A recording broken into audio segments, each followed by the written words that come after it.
Tonight we begin with a confrontation that Pentagon officials had feared, White House advisors had warned about, and intelligence analysts had tracked for weeks. A strike that unfolded not over days but in minutes. Minutes that changed everything. Minutes that forced Washington's hand. Minutes that altered every calculation in the Middle East. What Iran did today crossed a line that American commanders had hoped would hold. And when that line broke, the United States did not hesitate. They responded with precision, with force, and with a message that Tehran will not soon forget. For months now, there had been signals, not official statements, not diplomatic cables, just signals that Iran was preparing something unprecedented. Iran has been aggressive, yes, but they have been calculated in their aggression. May their moves have followed a certain rhythm, a cadence, almost a predictability. But what set off alarm bells in the Pentagon this week was that the rhythm went silent. Intelligence analysts who monitor Iranian military activity know the indicators. The movement of ballistic missile launchers, the sudden relocation of IRGC commanders, the coordination with proxy forces across 3 countries. The sudden halt in communication intercepts, all of that went quiet. And whenever Iran goes quiet, it means something is about to get loud. Early this morning, US Central Command detected what they described as multiple ballistic missile launches from Iranian territory, including medium-range missiles that had not been deployed in over 18 months. And these are the kinds of weapons that Iran only uses when they are signalling something very specific: escalation, retaliation, or direct confrontation. American intelligence didn't know which category this fell into, or whether it fell into all 3 at once. But what they did know was that Iran was changing posture. And when a regime like Tehran shifts posture without explanation, even by a single degree, Washington pays attention. The warning issued by the White House tonight was not normal. It was not routine. It was not symbolic. It was urgent. Official after official described Iran's strike as unprecedented, deliberate, and perhaps most importantly, directly targeting American personnel. But provocation only works if the target hesitates.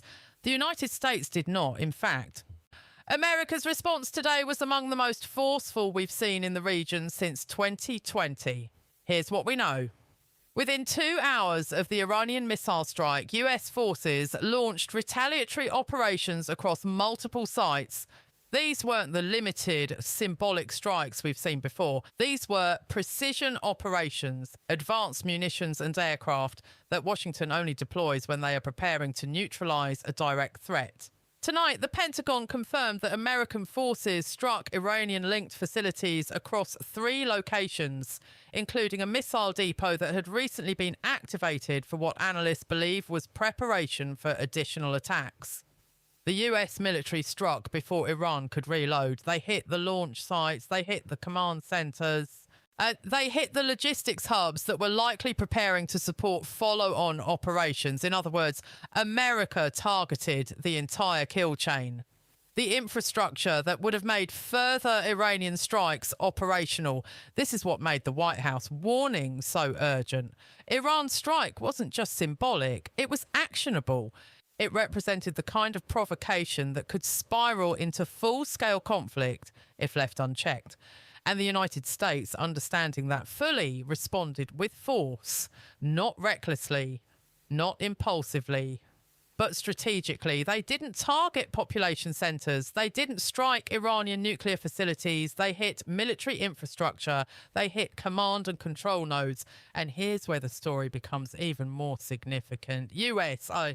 That officials now believe that Iran's latest strike was designed to test the resolve of the American military after months of regional chaos. Tehran wanted to see whether Washington would issue statements and do nothing, but instead the opposite happened. The Pentagon didn't delay. They launched a response that was so swift, so comprehensive, that even Iran's supreme leader noticed. You don't get Tehran's attention easily. But today, America did. Defense analysts speaking with multiple outlets under anonymity described Iran's shift as posturing, a way to project strength domestically while probing American limits. But Washington proved today that those limits remain firm and enforced. And America's strikes were not only precise, they were coordinated so effectively that Iranian air defences failed to intercept a single incoming weapon. That detail matters because it shows capability. It shows that the United States is not merely observing, they are actively shaping the battlefield. As reports continued coming in throughout the evening, we learned more about the scale of America's response. US Air Force assets carried out precision strikes on 3 IRGC facilities, forcing evacuations across Iranian military installations. Naval forces targeted weapons storage sites that had been flagged in the last 72 hours. Special operations units operating in the region reportedly disabled communication relays used by Iran to coordinate with Hezbollah. This wasn't just a military response. This wasn't just a political message. This was strategic deterrence. This was force projection. And force projection is the one thing Iran has struggled to counter since 2020. For every advance Tehran has made, Washington has countered with something that complicates their calculations. Remember, Iran thought the United States was distracted. They thought Washington lacked the political will to respond. They thought regional chaos gave them cover to act without consequence. But tonight, the exact opposite is happening. American forces are mobilizing, allied nations are coordinating, and Iran is reassessing. What makes this moment so dangerous and so unpredictable is that Iran's latest strike happened at a time when Supreme Leader Khamenei is under immense internal pressure. Hardliners want confrontation, while moderates want negotiation. The IRGC wants regional dominance. The population wants economic relief. Khamenei is balancing these demands while managing a failing economy and growing unrest. And when leaders in that position make sudden moves, they're not doing it from strength. They're doing it from pressure. They're doing it from vulnerability. The White House statement, now distributed to every major news outlet, was designed to signal that America is not willing to tolerate attacks on its personnel. Officials said plainly that Iran's strike was inconsistent with any pathway toward de-escalation. That is diplomatic language for this was an act of war, and we will respond accordingly. You don't usually hear that tone from this administration unless something serious is at stake. Meanwhile, the president addressed the nation in a brief, forceful statement tonight. He said, "We will not tolerate attacks on American service members." He said, "Our response has been swift and it has been decisive." And he said, "Iran should not mistake our patience for weakness." These are not rhetorical flourishes. These are statements from a commander-in-chief who understands just how high the stakes have become.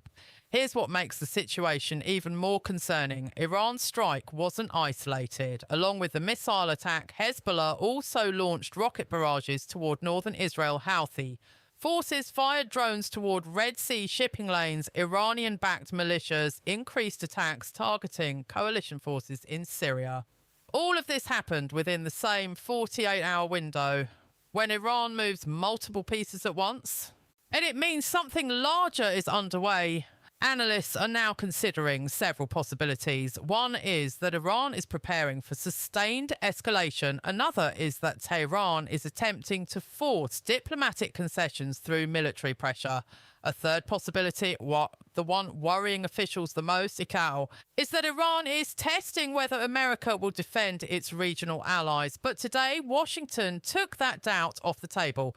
They didn't wait for UN resolutions. They didn't wait for coalition consensus. They didn't wait for Iranian denials. They struck back. What we're watching now is a test of deterrence. Iran wants to see if America will sustain pressure or retreat.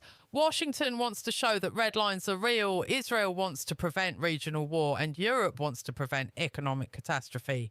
Tonight, so we've heard from defense officials who are now monitoring Iranian military movements. They say Tehran has dispersed its remaining missile assets. They say Iranian leadership has gone into communication blackout. And they say Iran's decision to strike was likely part of a broader strategy intended to reshape regional dynamics. But America is not backing down. In fact, Washington is reinforcing. Their response today, swift, precise and overwhelming, sent a message to Tehran that aggression will be answered. And it sent a message to allies that America remains committed. As the night goes on, we expect more details to emerge about what exactly Iran hoped to achieve. But what we do know is that America's response was timely. It neutralised immediate threats, it demonstrated capability, and it restored deterrence. What happens next will depend on what Tehran does in the next 72 hours. If they escalate, this moment will be remembered as the start of something much larger. If they pause, Washington has already shown they are ready. They have shown they are ready to respond. And tonight, for the first time in months, Iran appears to be reconsidering. Tehran is quiet. Too quiet, and when Iran is quiet, it means they are calculating. It means they are choosing their next move carefully. Because tonight, Iran learned something they have learned before. America does not bluff. America does not forget. And America does not forgive attacks on its own. This story is far from over. But tonight, one thing is clear. The United States will defend its people. The United States will respond to aggression. And the United States will not be tested without consequence. And we will be here watching every detail as the next phase unfolds.